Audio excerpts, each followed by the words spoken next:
seja isso feito para contigo como tu deseja. Deus deu uma palavra de ordem naquele momento. Seja realizado o que você precisa através da tua fé, por causa da tua fé, porque você acreditou no seu milagre, você vai receber. E Jesus liberou uma palavra que libertou a filha dela naquele momento.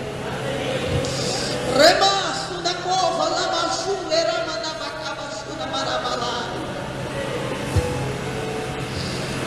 Aleluia.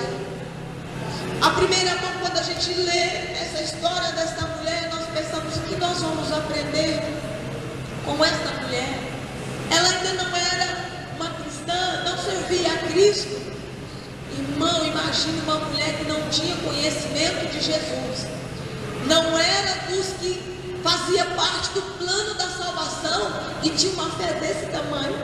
Imagine se ela fosse da nação judaica, o que ela não faria? Enquanto eles dispensavam a Cristo, os